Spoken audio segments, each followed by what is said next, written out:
A partir de ahora, la hora global.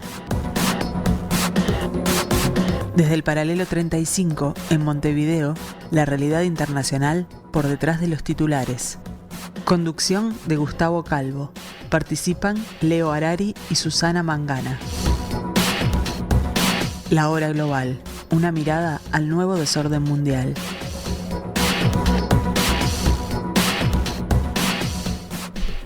Muy buenas tardes, amigos, bienvenidos a la tarde de Radio Mundo, bienvenidos al 1170 AM de vuestro dial, bienvenidos a esto que dimos en llamar la hora global.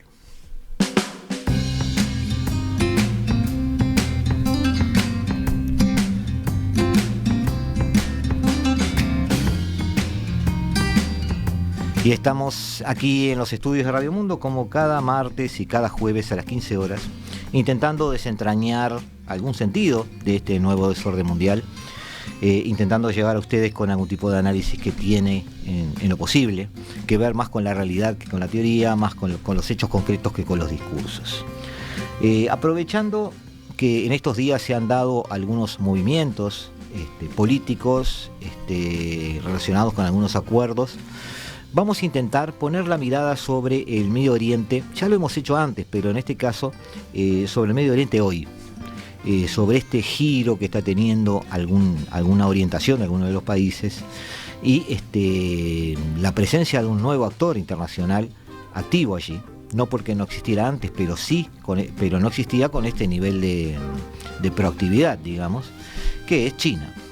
China está marcando alguna tendencia en la región, está generando algunos eventos internacionales de fuste y está también poniendo en guardia a quienes pueden ser sus adversarios en la disputa por la administración del poder global.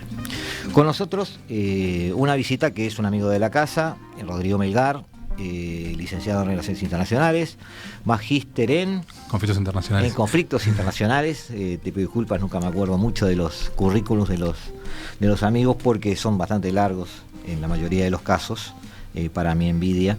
Pero bienvenido, Rodrigo. Muchas gracias, Gustavo. Vamos a intentar darle alguna mirada a ese Medio Oriente, del cual le voy a pedir a Felipe que nos dé un pantallazo sobre el mapa, para que podamos ver que estamos hablando de esa zona. Estamos hablando de Israel, Jordania, Líbano, Siria, estamos hablando de Irán, que está allí cerca, estamos hablando incluso del propio Egipto, que está cerca, Arabia Saudita, los países árabes del Golfo también, que no aparecen allí, pero que son protagonistas de todas estas historias. Una zona de conflictos, pero que hoy está teniendo una nueva deriva, está teniendo nuevos perfiles.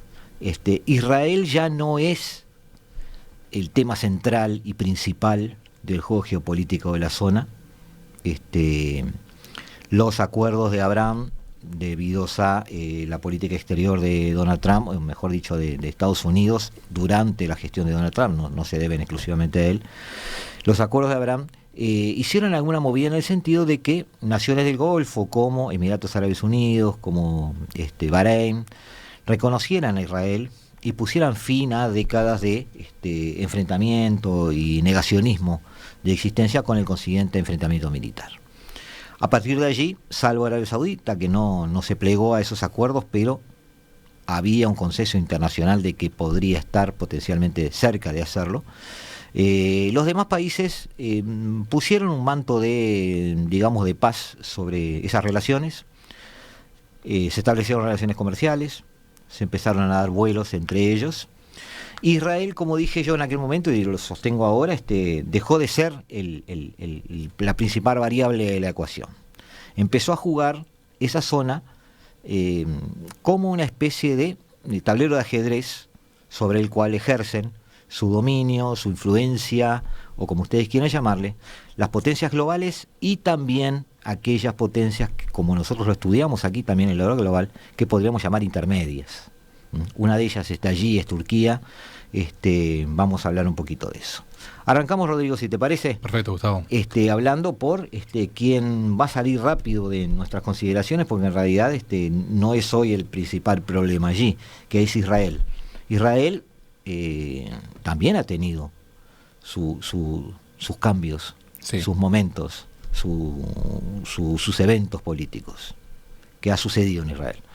Bueno, tenemos en realidad digamos, el intento, digamos, o la, de alguna manera, o sea, la consecución de una línea que ya viene estableciendo hace mucho tiempo de concentración de poder por parte de Netanyahu, que está en este momento, digamos, impulsando una reforma que, de concretarse, consolidaría el poder del Ejecutivo vis-a-vis, o sea, de cara a el Poder Judicial, ¿no? O sea, mermaría el poder, digamos, de las Cortes, de poder, de alguna manera oficial, como contrapeso, como tiene que ser en realidad el sistema tripartito digamos, jurídico que los países democráticos tenemos, y a partir de ahí incrementar a través de ellos su propio poder personal. Porque obviamente Netanyahu, a esta altura, ya es una figurita repetida en la política internacional, digamos, en la política de Israel. Entonces, el aumento del poder ejecutivo es un aumento del poder de Netanyahu. Sí, es un líder político de esos que tienen una visión bastante global, esos que algunos llaman estadistas. No estamos haciendo juicios de valores, pero sí es cierto que tienen ese perfil de líderes que podríamos decir trabajan de líderes. No se trata aparte de un juicio de valor, sino en realidad hay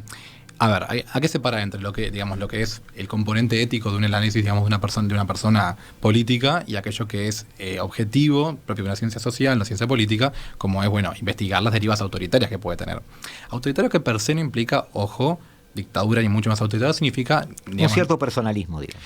Personalismo, y aparte, de alguna manera, una capacidad de imposición vertical, digamos, por distintos canales, porque canales hay una miríada de canales, de lo que es la política propia de quien está a cargo, digamos, del país. Tú lo llamaste recién centralización del poder. Concentración de poder, sí. Esta vez llegó al gobierno con apoyos de partidos radicales, en general, muy enfrentados con las posibilidades árabes. Debemos pensar entonces que aquella tendencia de Israel de integrar a partidos árabes y a colectividades árabes dentro de su sociedad llegó a su fin. Pasa que en realidad, primero, a priori habría que cuestionarse en realidad en qué medida o de alguna manera en qué forma tal política, digamos, existió propiamente dicho. O sea, nunca bajo la égida de Netanyahu verdaderamente. Fue parte de la coalición que lo precedió, o que de alguna manera fue un interregno en la era de Netanyahu, y en realidad ahora se volvió la política, digamos, de Netanyahu, e incluso recrudecida, como efectivamente señalás. Y yo creo que efectivamente estamos ante una, si se quiere, el hito del... O sea, cuando uno triunfa frente a una oposición, siempre está consolidando la posición propia.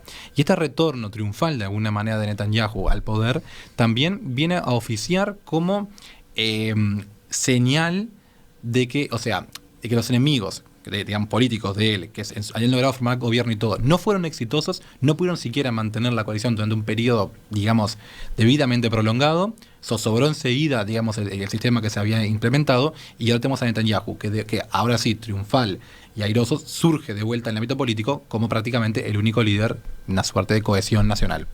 De todas formas, los acuerdos de Abraham sacaron fuera de la ecuación a algunos países árabes que estaban enfrentados con Israel, sí, pero no sacaron de la ecuación el problema palestino. Exacto. ¿Tá?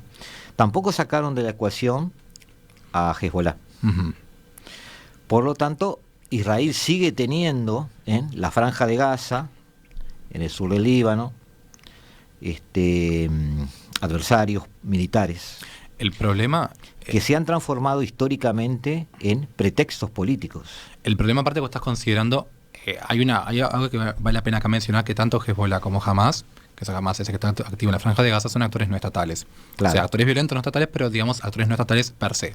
Claro. Y en tanto que son catalogados como actores terroristas, hay que recordar que en realidad no están, digamos, oficialmente dentro de ningún tipo de foro de negociación. No, de acuerdo, pero lo que te quiero decir es que fungen como elementos catalizadores de discursos políticos y de posiciones políticas hacia adentro de Israel. Eso sí, pero está vinculado aparte, esto ya introduzco el siguiente tema nuestro, está vinculado aparte con la política exterior de Irán, porque son entendidos como parte de lo que, digamos, políticamente, o sea, un autor australiano, si mal no recuerdo, había acuñado como el eje de la resistencia, que es Irán y su suerte de redes de estados, digamos, de estados y incluso actores no estatales, satélites. Sí, son tentáculos efectivamente, de Teherán. Del régimen de Teherán, de acuerdo. Pero yo todavía no quiero salir de Israel. Desde el punto de vista de Tel Aviv, bueno, ahora de Jerusalén, es un tema a discutir, desde ese punto de vista fungían también políticamente como centralizadores de amenazas, quizás hasta como excusas políticas que permitían cierta cohesión en los gobiernos radicales. O sea, ya hablaba Carl Schmitt en su momento sobre el Feindbild, la construcción del enemigo, digamos, Exactamente, y la a eso utilidad iba. discursiva de tener un antagonismo creado. O sea, de hecho, ya te comentaba hace poco, estamos... Ojo, no está, perdona que te interrumpa, pero quiero hacer la salvedad. Ninguno de los dos estamos diciendo que no haya habido ataques a Israel, En absoluto, o no haya un obvio. enfrentamiento, no. Pero hay diversas maneras... Es un análisis objetivo de cómo eso se cataliza en la política israelí. Digamos, o sea, por supuesto, estamos hablando de la instrumentalización de un enemigo que incluso consideramos real. Porque no es un enemigo. El enemigo es real. Es un enemigo real. Pero el tema es qué se hace con eso. Se instrumenta, digamos, Claro. de una forma política que evidentemente le rinde rédito a la política exterior, digamos, de israelí y de Netanyahu. El problema efectivamente es a la hora de, cuando uno instrumentaliza, digamos, estos enemigos y demás, también, o sea, lo que sí hay, y es verdad, como trae esa colación, es el tema también de la sobredimensionalización, de alguna manera, del poder o de la amenaza verdadera que puede, digamos, suponer tal actor. Y es verdad que digamos, hay una deriva de construcción identitaria basada sobre un antagonismo que necesita, como bien decías, en realidad, la existencia de ese enemigo para identificarnos. Eso es común, en realidad, en general, De acuerdo. a los conflictos. O sea, está también presente en Rusia, Ucrania, está presente en la zona del Donbass, digamos, vis-a-vis de cara a, por ejemplo, los ucranianos occidentales. Siempre, y es viejo como el mundo, ¿no? Ya Tilly lo escribía, Charles Tilly escribía sobre ello, o sea, el tema de la construcción del Estado-Nación y la necesidad justa, o sea, y a través de las guerras y los conflictos, y bueno, evidentemente tiene una razón de construcción identitaria importante. Claro, el elemento que yo quería agregar ahora es que, queriéndolo o no queriéndolo, la política de Trump en su momento con los acuerdos de Abraham, la presencia de China ahora yendo también por el camino de la alfombra de los acuerdos, ¿tá? Termina generando un manto, si no de paz, por lo menos de cierta quietud en base a ventajas económicas. Así es. Que puede dejar a Israel sin ese discurso a futuro. Es complejo en realidad. Yo no sé si diría que en realidad pueda quitarle a Israel el discurso propiamente dicho. Yo creo que en realidad tampoco incluso incursionaría como otros han hecho en decir que esto marca el hito de una nueva era y tenemos la retirada del repliegue de Estados Unidos y el ingreso de China. Yo creo que en realidad bien puede ser un interregno. Interregno propio aparte de la distracción estadounidense por la guerra de Ucrania, ¿no? O sea, y obvio, cuanto más se prolongue la guerra, mayor va a ser la distracción occidente para con el conflicto, o sea, y el descuido del resto de las regiones. Que está sucediendo eso. Obvio, si la guerra se prolongará, no sé, década y media, China tendría una ventana de oportunidad suficiente para ingresar en Medio Oriente de forma duradera, sí, obvio. Es que ya está teniendo una ventana de oportunidad para hacer un montón de cosas. Lógicamente. Muchos analistas están viendo la guerra como algo anecdótico, que bueno, ya Estados Unidos se va a dedicar al giro a Asia.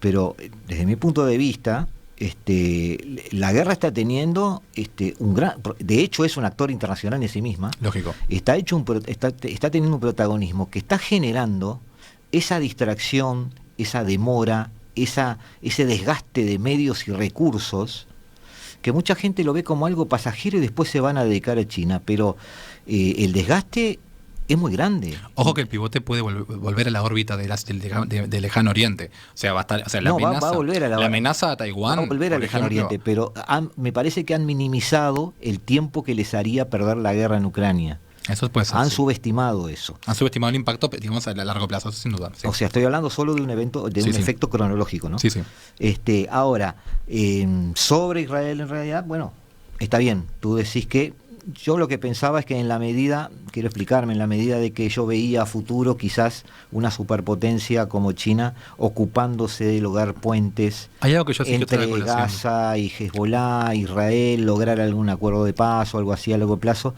estaría dejando a Israel un poco casi como un país normal, digamos. Cuidado, pero hay una cosa que trae a la colación en lo siguiente es esto.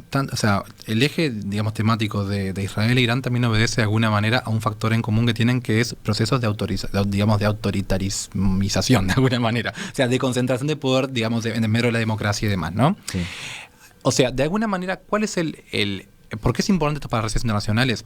Pienso, por ejemplo, en Jack Snyder, con su teoría en realidad de que los países, digamos, que están en procesos de democratización, digamos, son más proclives a experimentar conflicto.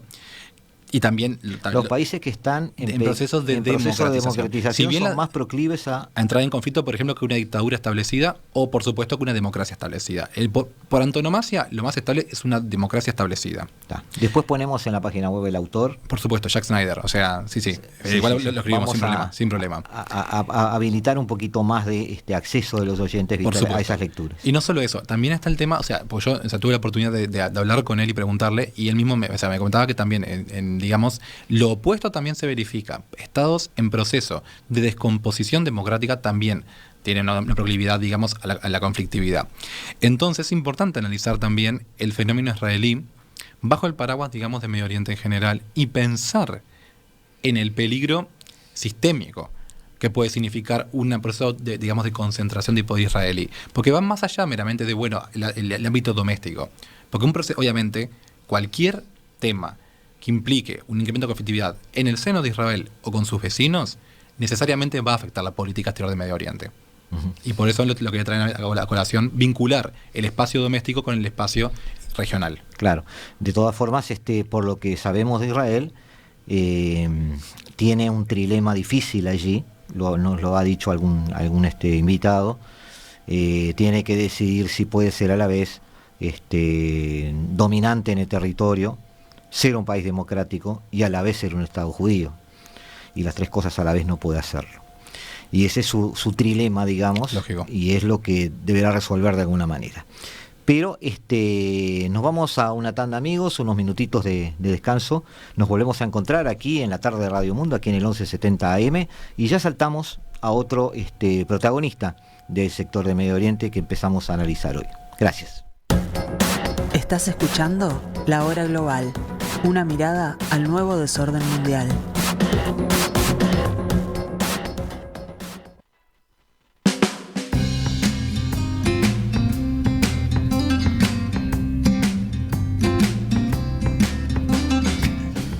Buenas tardes, amigos, seguimos en la tarde de Radio Mundo, seguimos en el 1170M de vuestro dial, seguimos en la hora global tratando de entender el nuevo desorden mundial, pero en particular el desorden del Medio Oriente, ya que estamos, utilizamos la palabrita también para esto.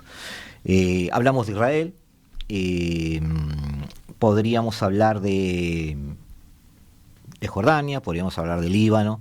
En realidad son actores que están acompañando un poquito la deriva de potencias regionales o globales que están teniendo presencia ahí en la zona. En particular en el Líbano se habla más de Hezbollah que del Líbano en sí, no sé si está de acuerdo Rodrigo, pero sí. A otros efectos, digamos, el Líbano como país no es un país totalmente involucrado en una guerra, es un país que pretende volver a un pasado y es un país en un jaque importante de la explosión aquella que sí, tuvo de hace acuerdo. unos años, que en realidad no está en condiciones de emprender ninguna. Busca reencontrarse con un pasado perdido, donde era una joya del Mediterráneo oriental, de alguna manera era el lugar hasta de vacacionar de todo europeo que le gustara visitar la zona. Pero entra en escena, y tenemos que hacerlo entrar en escena, Irán, porque Irán, la república chií musulmana, de los países musulmanes importantes, el único que no es árabe, rodeado por Occidente, sancionado por Occidente, con un avanzado estado de análisis y de investigación nuclear, que hace sospechar a Washington de que ya está en la recta final para la obtención de armas atómicas. Ese Irán ha logrado sobrevivir a sanciones, ha logrado manejarse en una especie de aislamiento, y como sucede también con Rusia, ha desmentido un poco alguna exageración occidental en el sentido de que las sanciones prácticamente destrozaron al país. Esos han sobrevivido. Debemos recordar que es el cuarto país productor de petróleo, el segundo de la OPEP. Por lo tanto, no estamos hablando de un país que no tenga recursos para defenderse o para moverse. En lo que yo llamé, hoy de mañana, tú no estabas, pero hoy de mañana hicimos una mesa internacional, en lo que yo llamé, algo a lo que los oyentes se tienen que acostumbrar. Hay un mundo además del occidente. Podríamos llamarlo el resto del mundo, como lo llaman algunos analistas ahora en Washington, en ese resto del mundo, Irán tiene cómo relacionarse y cómo vivir. ¿Cómo ves a Irán hoy? Esa pregunta es muy amplia. Bueno, no. Porque Pero en realidad el programa no es amplio. Pensando en realidad sobre todo en el tema que manejábamos hoy, que era la faz doméstica de Irán, ¿no? Y pensaba en realidad en cómo, digamos, en el segundo semestre del año pasado, todo parecía apuntar a la caída del régimen de los ayatolás, ¿no? Sí, las manifestaciones y las protestas fueron generales, Sí. como todas las de esas zonas y las de mucha parte del resto del mundo.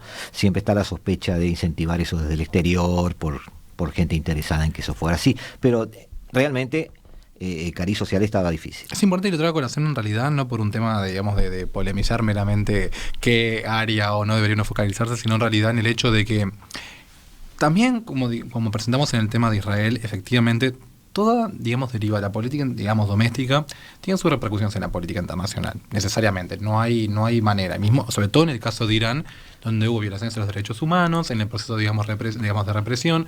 Evidentemente esto lleva a un ostracismo aún mayor de cara con el resto del mundo.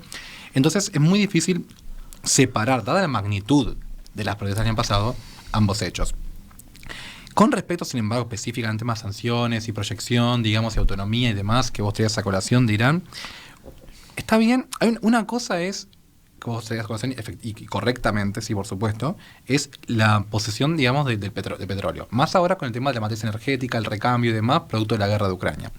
Esto igual, per se, no significa una posibilidad de ser un país autárquico, ¿no? Que Rusia, por ejemplo, sí puede serlo. Que Rusia puede, por ejemplo. Rusia sí, pero no es solo petróleo. O sea. Claro, por eso, no es solo petróleo. No es solo petróleo. Rusia tiene bastante, digamos, para echar mano. No, yo hacía mención a eso, Rodrigo, porque me parecía que no es un país que no tuviera nada para ofrecer. Ah, no, claro, digamos. claro. Entonces estaba señalando que, bueno, en algunos rubros, que no son suficientes, estoy de acuerdo, pero de todas maneras en esos rubros es un productor importante. Lógico. Es decir, él a determinado nivel, con sus socios de la OPEP o quien fuera, tiene maneras de esas producciones o esos productos en particular, transformarlos de alguna manera y llegar a intercambios que podrían ser, capaz que decisivos para su supervivencia.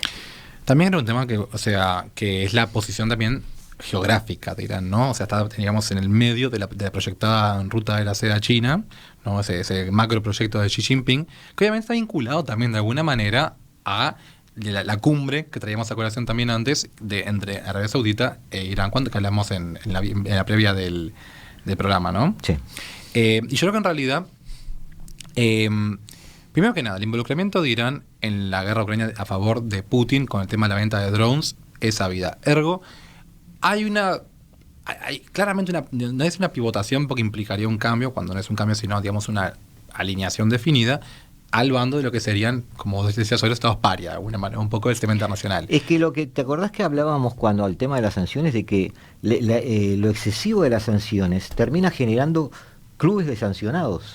Sí, la por decirlo de alguna manera. Y Irán y Rusia son el gran ejemplo de países que se dan vida mutuamente. No, y hay precedentes históricos. Basta pensar en Italia y Alemania nazi. Digamos, Italia estaba en alianza con Gran Bretaña y Francia contra Hitler hasta el 35. Invade Etiopía, los franceses y los británicos dicen no, le ponen sanciones. ¿Y qué pasó? Italia cambia de bando.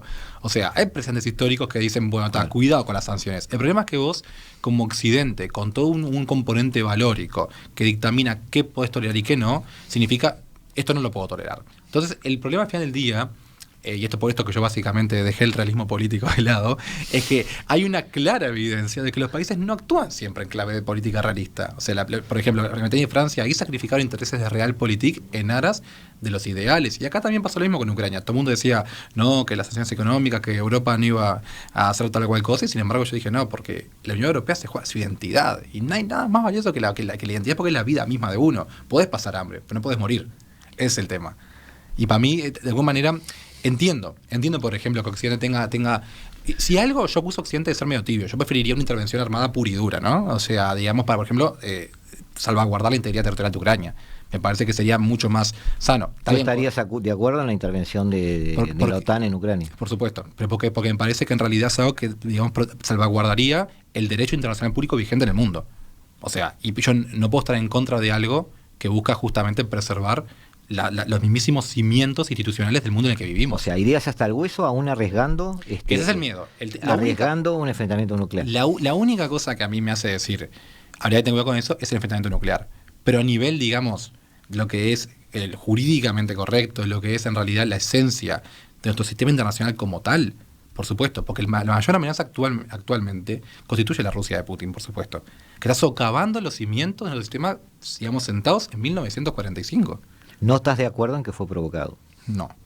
No, porque en realidad no cumple con, digamos, con los requisitos formales, digamos, de lo que, que se entiende para configurar una legítima, un principio de autodeterminación de los pueblos. Te hice esta pregunta como trampa. Uh-huh. Te explico por qué. Porque hay una persona que me dijo que sí, que él entendía que la OTAN se tenía que involucrar militarmente y enfrentar a Rusia. Uh-huh. Y yo le pregunté, ¿no estás de acuerdo en que fue provocado? Y él me contesta, sí, fue provocado. Y bien que se hizo. Los valores están primero. Pero provocado, o sea, que los rusos fueron provocados, decís. Sí. Yo discrepo en el sentido de que la secesión de Donetsk y Lugansk, a mi forma de ver, no obedece. Pensamos siempre en el 2014 cuando se detonaron inicialmente, no en la creación de guerra en el 22. No, sí, el 2014 es impresentable desde el punto de vista de los ucranianos, es indefendible. Ese es el tema. La secesión en el 2014, que tuvo lugar en Donetsk y Lugansk, o sea, porque los supuestos para que se concrete la autodeterminación son: estas personas no gozan de los mismos derechos que el gobierno central, y gozaban de los mismos derechos en aquel entonces. De hecho, llegaban a tener políticos en el seno de Kiev que eran justamente de familias rusas. O sea, esa es la esencia. Entonces, por eso, cuando se concretó en 2014 esa separación, no tiene ninguna forma de ser. Obvio, pasa casi una década entera de separatismo, de ocupación militar ajena y todo, por supuesto que en realidad va a haber resquemores, rispideces y demás, pero eso no está previsto jurídicamente. O sea, ergo, la invasión rusa es pura y duramente ilegal. Volvemos. Sí, nos fuimos. No sé cómo terminamos. Pero está muy bien. Volvemos a Irán. Rusia, sí, como decías tú, es la gran amenaza. Sí. Irán es un aliado. Sí. Y Irán hacia afuera, ¿qué oportunidades tiene? Irán hacia afuera, obviamente, puede lograr maximizar su ventana de oportunidades, digamos, o sea, involucrándose con la Rusia de Putin y con la China de Xi Jinping, que son los dos actores internacionales en este momento. ¿Qué es lo que está haciendo? Efectivamente. Está haciendo la única jugada, o mejor dicho, la mejor jugada que puede hacer. Está bien, o sea, si yo fuera un estadista iraní, diría, aquí, no sé si mi póker de hace, pero por lo menos un póker de K tengo con esto. Entonces tiene un margen ahí, digamos, de mayor importante, que le garantiza, aparte del flanco, digamos, o sea, septentrional, porque el norte queda cubierto con una especie de cuasi alianza con Rusia, y el gran enemigo oriental, que es, o sea, enemigo no, mejor dicho, el gran centro de gravitación oriental, que es China, queda también cubierto de esta manera. Obvio, claro, que Irán es consciente de que está quedando subsumido dentro de un macroproyecto chino, pero que le deja suficiente autonomía política para proyectar su propia influencia en la región. ¿No es esa quizás el gran mérito de China, dominar sin subyugar? Es decir, ¿te da aire? Es una pregunta casi filosófica, te diría. Yo también lo veo como un éxito de Irán, de alguna manera, de poder preservar los espacios de política exterior, ¿no? Porque vos decís afirmativamente que es un éxito de China en el sentido de poder dominar sin tener que, de alguna manera, despotizar. Claro, no está siendo reconocido ahora como el gran dominador o invasor o que está, ¿cómo podríamos decir? Cooptando los países, imponiéndose casi en una especie de hegemonía impuesta, sino que está siendo visto como que avanza, sí, pero los que sufren ese avance mantienen sus estructuras políticas, sus estructuras de funcionamiento. Está bien, pero cuidado que estamos todavía en un marzo de 2023, ¿no? O sea, capaz que en realidad acá a un 2026 o 2029, con una presencia china mucho más marcada en la región, vemos cómo paulatinamente se van mermando, digamos, si se quiere, esos márgenes de autonomía. O sea, basta pensar incluso en realidad cómo China hace siempre infiltraciones de alguna manera paulatinas, allí no tiene, digamos, o sea, un aparato estatal, o sea, o directamente con el caso de Hong Kong, que es parte, digamos, del país China como tal, pero que igual, digamos, paulatinamente fue como lenta pero inexorablemente mermando la autonomía de Hong Kong hasta dejarlo reducido a una mínima expresión. Y lo que es, digamos, la política exterior de China en la región daría para pensar en realidad en que bien puede seguir un curso de acción como tal. Todavía es muy temprano para decirlo, es verdad, y estoy de acuerdo. Pero yo creo que en realidad no pensaría que China va a mantener una política, digamos así, generosa con los países bajo su órbita. Creo que arranca así y bien puede ser que la vayan estrechando conforme pase el tiempo. Bueno, no son buenas noticias o sos bastante pesimista. Es un pronóstico, no es la verdad.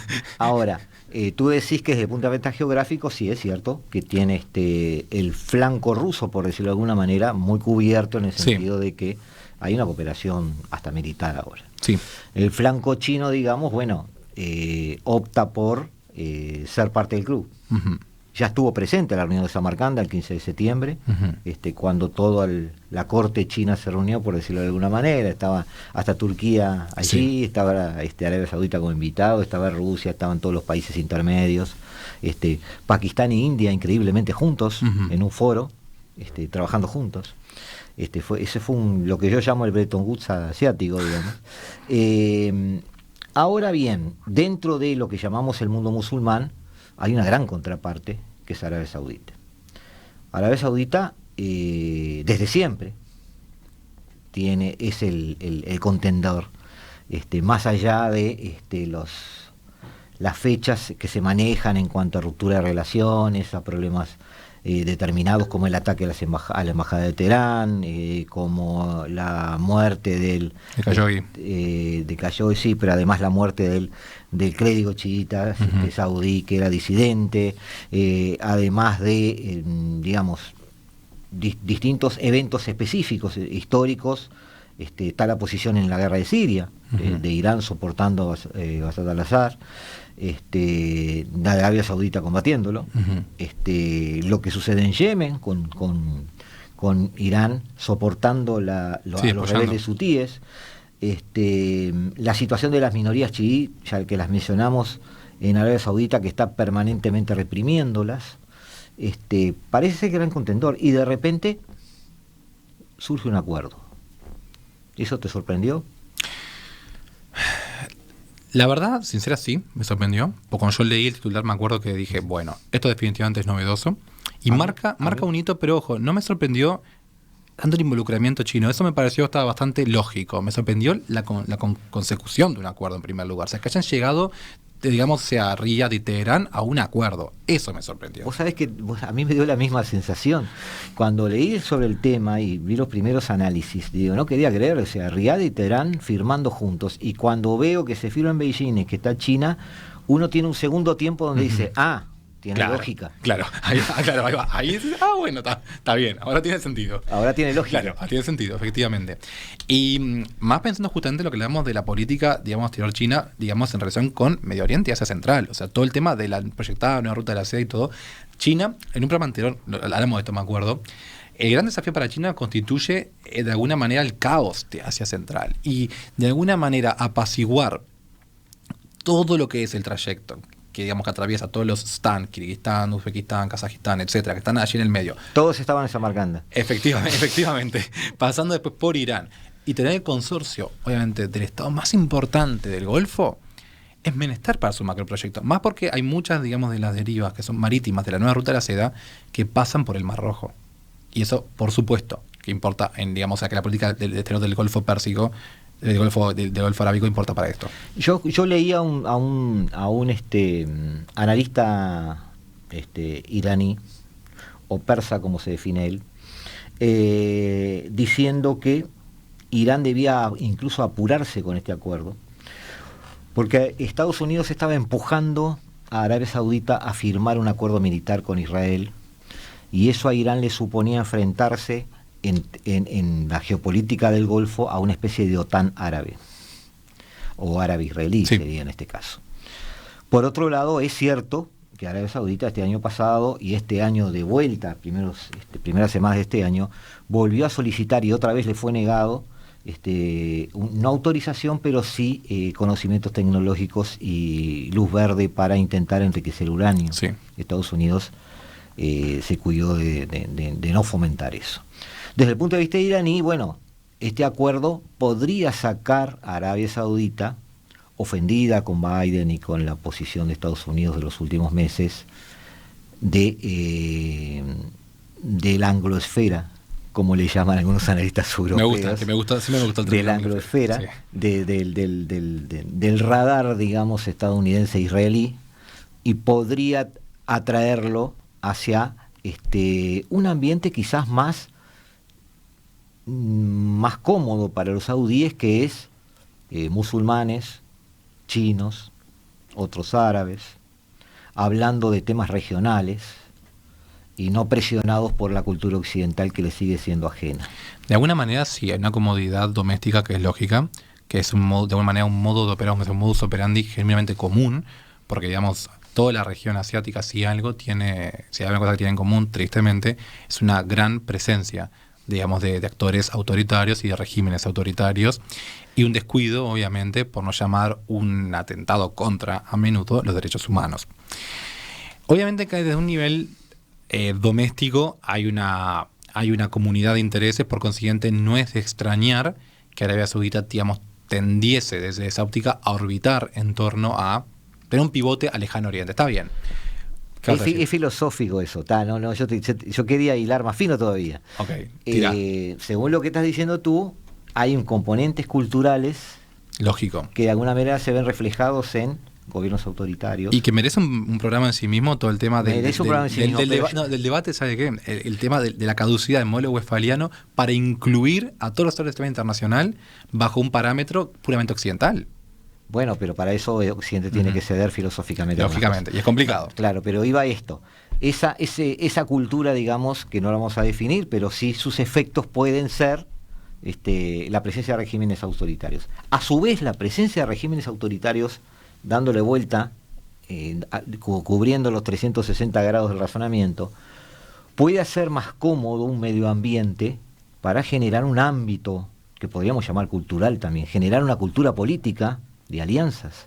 Es decir, me es más cómodo, como tú decías, yo que soy Mohammed bin Salman, sentarme a hablar con el Ayatollah y con Xi Jinping, porque me siento incómodo con Biden y con Macron. Sí, también hay un problema que hay que tener en cuenta, que siguiendo la teoría de la paz democrática, que hablábamos hoy un poco el tema ese, los regímenes autoritarios, dos estados democráticos no van a la guerra entre sí. Esa teoría de la paz democrática y grosso modo se mantiene. Hay excepciones. Mientras se consideren ambos. Hay excepciones y en nuestro continente. Mientras se consideren ambos actores democráticos, sí. Esa es la teoría, no debería pasar. En cambio, los autores autoritarios sí, digamos, tienen una cierta proclividad, digamos, al conflicto internacional. Entonces, y mira que son conscientes también ellos. Ellos saben que, por ejemplo, es mucho más fácil tener de vecino a cualquier país europeo prácticamente que a un actor autoritario. Porque un país occidental no encuentra los mismos réditos políticos en un involucramiento bélico que, por ejemplo, un actor autoritario sí lo tiene. ¿Cómo? Es decir, los actores autoritarios, sí. Digamos, los regímenes autoritarios, como por ejemplo, puede ser prácticamente cualquiera de Medio Oriente, o la mayoría de Medio Oriente, o digamos del Lejano Oriente y Asia Central, se benefician obviamente, digamos, de un involucramiento militar. Está toda la teoría famosa que Kyotsai Goemans en su libro sobre justamente diplomacia, digamos, los líderes y demás, y la diplomacia belicista de los líderes hablan, que es que cuando, por ejemplo, Galtieri y las Malvinas, la clásica, vas a la guerra para incrementar el apoyo a vos, ¿no? Políticamente. Eso es algo que se mapea y se ve mucho más en actores autoritarios.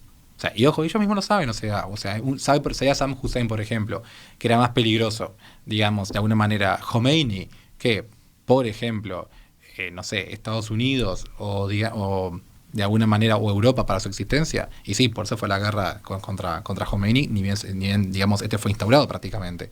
Ojo, también son Estados Unidos quien lo removió del poder, porque Saddam Hussein en el medio también hizo muchas cosas, ¿no? Claro. No fue que quedó quieto en su casa. Sí. Pero bueno. No, él provocó muchas cosas. Sí. De todas formas, en la medida que la guerra de Ucrania se extienda, sí, es mucho más factible que se deseche como medio. Es decir, no creo que se esté estimulando el pensar en ir a la guerra viendo lo que pasa en Ucrania. Depende de ese enlace. Yo creo que estamos todos viendo un desgaste militar, social, económico, de todo tipo tal, en todas las partes, que muchos países no están afines a iniciar conflictos. El tema es, ¿en qué país estás pensando cuando decís eso? No lo sé, alguien que pueda tener, yo qué sé, Turquía, que pueda tener alguna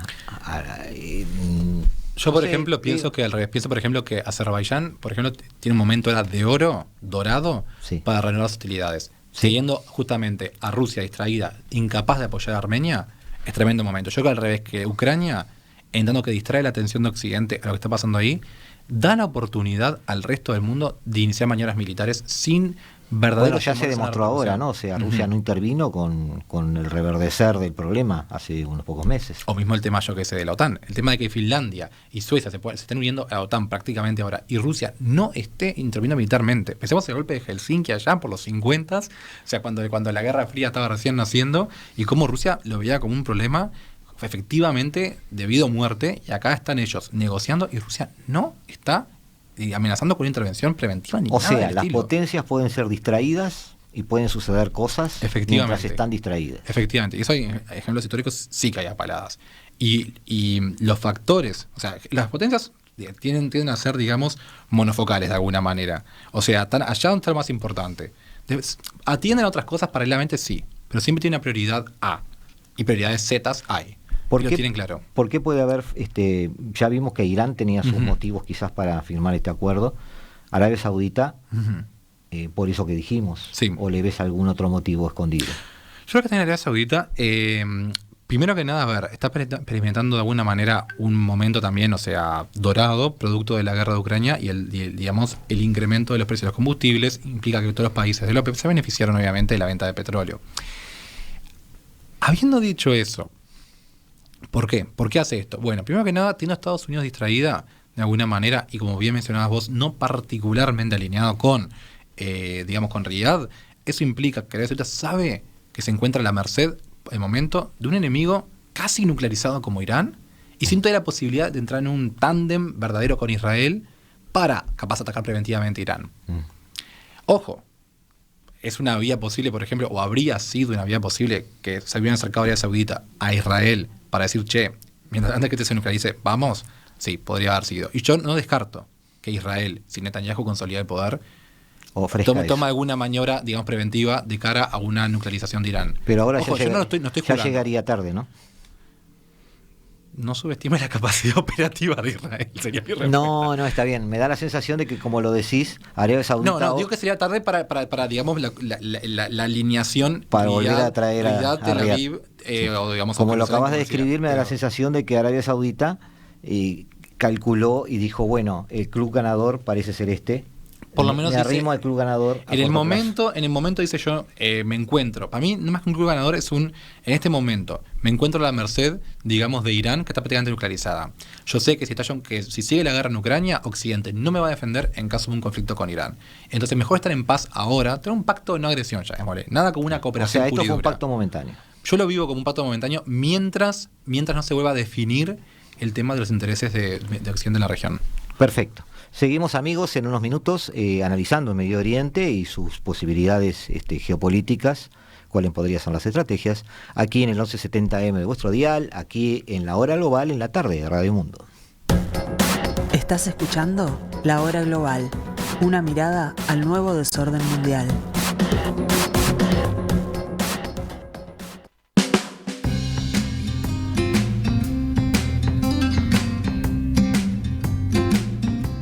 Increíblemente, amigos, y esto va para algún estudiante de Relaciones Internacionales que nos esté escuchando, yo realista le estoy dando alguna razón a Rodrigo en alguna discusión acá fuera del aire sobre lo relativo de alguna visión realista. Bueno, volvemos a analizar el Medio Oriente, Cercano Oriente, como ustedes quieren llamarle.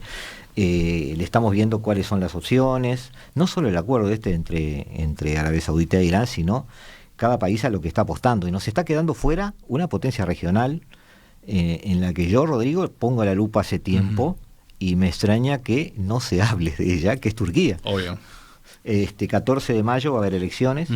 Tú me decías en algún momento, más allá de las elecciones, el camino de Turquía está marcado. En realidad, yo no sé si diría que el camino de Turquía está marcado. Sí te diré que en realidad Turquía está demasiado involucrada actualmente en algunos proyectos regionales como para desmarcar el paso tan fácilmente. Ese es el tema. O sea, primero que nada, de una vamos a hablar sobre el tema de las elecciones en Turquía y en qué medida es creíble un genuino cambio, digamos, de gobierno. Yo en lo personal tengo mis serias dudas, ¿no? De que un proceso transparente verdaderamente tenga lugar en el sistema electoral turco que pueda llevar a que Erdogan salga del poder. Si eso pasara, merece un programa en sí mismo y la sorpresa colectiva lo ameritará, eso seguro. Pero yo parto de la base de que en realidad va a seguir al poder Erdogan, obviamente. Parto de la base de que va a haber una continuidad en su política exterior porque no, él va a seguir ahí. Si hubiera, sin embargo, un cambio político, ¿por qué yo creo que hay una cierta continuidad igual? Porque la presencia, primero que nada, de tropas turcas en lo que venía a ser la región, digamos, de Kurdistán, digamos, más incluso de sus fronteras propias, es una realidad fáctica. Muy difícil. Los kurdos son un problema para Siria, Turquía, Irak y Turquía, pero Turquía es un problema para los kurdos. también. Entonces, de alguna manera, un repliegue inmediato es muy poco realista. ¿Bien? Porque tendría que ser antes bajo las bases de una concertación o negociación con los kurdos, de alguna manera. Muy difícil que se llegara a algo. Ojo, yo sí creo que en realidad habría de alguna manera un descenso en lo fervoroso de las hostilidades, ¿no?, entre kurdos y turcos. No creo que hubiese un repliegue inmediato, por ejemplo, y un viraje de 180 grados. También, por ejemplo, tenemos el problema de Azerbaiyán y Armenia, que justamente como mencionábamos, el tema de, Armenia, de alguna manera protegida siempre por Rusia. Con Rusia distraída, es un ideal para que Azerbaiyán ataque. Y si Azerbaiyán ataca, Turquía está mañatada, porque Turquía, aunque cambie de gobierno, no puede decir, al final el conflicto no me interesa. No cuando haya un incumplimiento tan reciente, donde se vertió sangre, donde hay una cuestión de construcción de enemigo, como ya hablamos hace un rato. Cuando el tema de Nagorno-Karabaj, si bien hubo una intervención fuerte de Putin y de Rusia en general sobre el tema, quien operó para la solución fue Turquía. Efectivamente. Entonces ese es el problema. Yo creo que en realidad hay factores en la región que igual forzarían, digamos, al nuevo gobierno de Ankara, si hubiera un nuevo gobierno de Ankara, a de alguna manera mantener una linealidad, por lo menos en la política exterior hasta ahora, digamos, proyectada. A corto plazo. A largo plazo es un mundo de oportunidades distinto. No tengo ni idea cómo sería en 5 años, por ejemplo, un nuevo gobierno. Pero sí coincidimos en que Turquía es potencia regional. Siempre. Va a seguir siéndolo. Siempre. No en vano tuvo el segundo ejército más grande de la OTAN, si mal no recuerdo, durante años. Si no se sigue teniendo todavía, es inmenso el ejército turco. Y la proyección de poder que tiene Turquía en la región no puede ser, digamos, desmentida ni descontada. E incluso basta pensar no solo en la región, sino incluso en el veto que estaba ejerciendo con Finlandia y Suecia para el ingreso en la OTAN, demuestran qué medida es un país con pretensiones, de decir universalistas porque sería una exageración, pero definitivamente que trascienden a la región en la cual se encuentra. Sí, es un poco extraño que, siendo parte de la OTAN, en realidad se maneje con independencia y no se lo vea en este ajedrez de Ucrania y de China y de Rusia del lado occidental.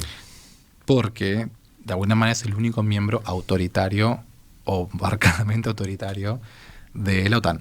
Sino que no es puramente, digamos, o entendido comúnmente como democrático. Además de ser autoritario, ¿no hay algo de que tiene voz propia?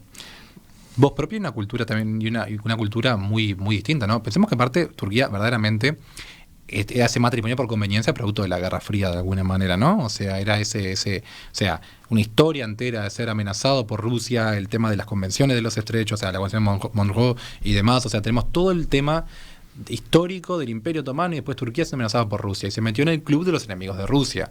Pero cuando Rusia deja de ser Unión Soviética, va a ser la Rusia moderna, que tenés aparte una serie de estados tapón ahora en el medio entre vos y Rusia, el peligro ruso disminuye, porque ya no es que en realidad están ahí en Besarabia, de alguna manera al lado tuyo, de alguna manera dentro de Brucha, pugnando por tu territorio. No, en el medio tenés, o sea, a Rumania, Moldavia, la no reconocida pequeña e ilegal Transnistria, sí. También Ucrania. Todo eso tenés en el medio donde estabas directamente frontera directa con Rusia. Y por el otro lado tenés que Azerbaiyán, que Armenia, que Georgia, antes de llegar también a Rusia. Entonces es como un colchón ahora que te protege. Entonces, ya no es la ser, misma amenaza que era no antes. se logró ruso en mi frontera. Claro, que si se reconstituyera, ojo, porque si Ucrania, porque a Turquía no le sirve que Ucrania caiga, ¿eh? O sea, Ucrania está de alguna manera, como se dice, en cajut, o sea, en tándem con Putin algunas cosas, pero en la medida en que se mantenga esto así, a Turquía no le sirve que Ucrania caiga. Redondeamos, llegamos al final, con 2 preguntitas de 1 minuto. Muy rápido, me contabas que Bashar al-Assad Sí, que Bashar estuvo de visita. Sí. Estuvo de visita en Moscú y hizo un pronunciamiento un tanto polémico. No solo solicitó la O sea, porque hoy por hoy tiene la base naval de Tartus, Rusia, en Siria, Sí. que ya de por sí es bastante polémica ya ha sido, pero solicitó que hubiera más bases rusas en Siria, llegando incluso a decir, y esto, o sea, y el fraseo de esto es muy importante, que veía como algo bueno la presencia permanente de tropas rusas en un país, o sea, en un país cualquiera vendría a ser, en cualquier país que sea dado. O sea, no es que dijo meramente en mi país, en Siria. Lo tomó como un factor, o sea, él lo trató como un factor de estabilidad sistémica, pero él dijo que básicamente en todo país viene bien tener a Rusia permanente adentro. Un poco fuerte, ¿no? Un poco fuerte. Muy rápido, también Sí. de un minuto, porque te pasaste Sí. un minuto. Todo esto que has descrito nos ha llevado a una especie de análisis prácticamente en grupos de países que todos se van reconociendo o por religiones o por culturas similares. Es un clivaje democrático y autoritario para mí, de alguna manera. No es un clivaje cultural. No, bueno, el clivaje cultural, capaz que la cultura lleva a una Porque esa proximidad. es la pregunta. La cultura puede llevar No a... estamos en la guerra de las civilizaciones. No, la cultura puede llevar a una alineación mayor con la democracia con el autoritarismo, pero yo creo que va por ahí el asunto. ¿Sigue presente igual la cultura? Sigue presente de alguna manera, sí. Pero no creo en Huntington, cuidado. Yo sí creo. Era con trampa. Rodrigo Melgar, muchísimas gracias por estar aquí de tarde otra vez con nosotros, aquí en La Hora Global. Y los dejamos, amigos, como cada martes y cada jueves a las 15 estaremos aquí. Los dejamos ahora escuchando la mejor música del mundo en manos de Eduardo Rivero, porque se hace tarde. Y nosotros nos volveremos a encontrar, intentaremos otra vez descifrar este nuevo desorden mundial. Muchísimas gracias.